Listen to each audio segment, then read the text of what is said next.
Welcome back. Thanks for staying with us. Some Democratic governors are preparing to push back against the incoming Trump administration.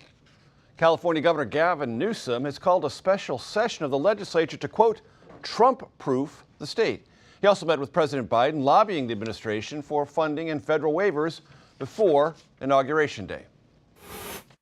Talking about everything we need to do to prepare for this transition, to prepare California, protecting our environmental leadership in California, issues related to health care, disaster recovery, disaster relief, FEMA funding.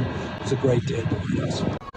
CBS News California investigative correspondent Julie Watts is following the story and joins us now. Julie, as always, great to see you. California's Attorney General, as you know, Rob Bonta, says his office is already writing legal briefs in preparation to sue the incoming Trump administration. Catch us up on the state's history in regards to suing the first Trump administration. Yeah, we have a long history, Major. During the first Trump administration, Governor Newsom and then Attorney General Xavier Becerra sued the federal government on average once every 12 days. They filed more than 120 lawsuits on issues ranging from the environment to immigration. And notably, Becerra won most of those lawsuits, at least the lawsuits that actually went through the legal process by the time Trump left office. It's also interesting, you may remember, that really increased Becerra's national profile. He was then tapped by President Biden to go be Health and Human Services Secretary during the pandemic. Governor Newsom appointed his replacement, our now Attorney General Rob Bonta.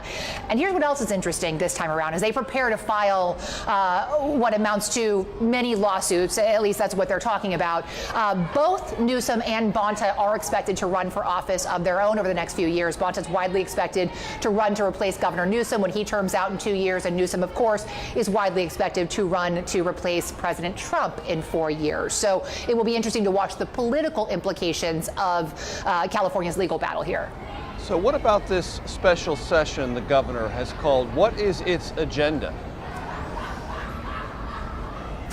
So the governor made an official proclamation. In it, he says he's going to ask lawmakers inside this building for additional funding to fund the California DOJ, that's the Attorney General's office, to fund other state agencies, and then his own executive branch. And he's talking about funding in this proclamation both for lawsuits against the Trump administration and then to defend against lawsuits by the Trump administration.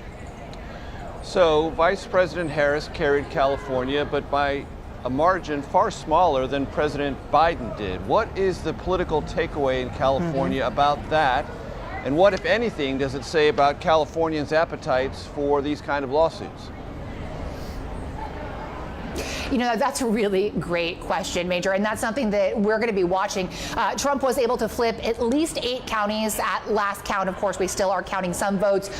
Looks like 31 counties out of 58 at last count went for President-elect Trump. So it really, we are seeing a shift. In fact, even Governor Newsom recently in September said that he was wondering what state he was living in, and that was in response to sort of overwhelming support from Californians for a tough-on-crime ballot measure that would increase penalties for drug and theft crimes. Now, here's what's interesting about that, just in terms of the divide between the governor and the AG and sort of public sentiment in California. Both the governor and the AG opposed what is now known as Prop 36. In fact, most of the Democratic leadership inside this building publicly opposed Prop 36. The governor spent nearly a year trying to keep it off the ballot. He was unsuccessful, and then California voters passed it at last count at about 70% support. So certainly they are at odds, at least when it comes to crime, with the desires of the governor and the AG and some of Democratic leadership. But what we're looking at here is not lawsuits related to necessarily homelessness and retail theft and drugs, right? The governor's proclamation is talking about reproductive rights, about clean vehicle policies, about DACA, about immigration. And we don't have a lot of great polling on many of these issues because it frankly just was not top of mind for a lot of Californians heading into the election. Julie Watts in Sacramento, thank you so very much.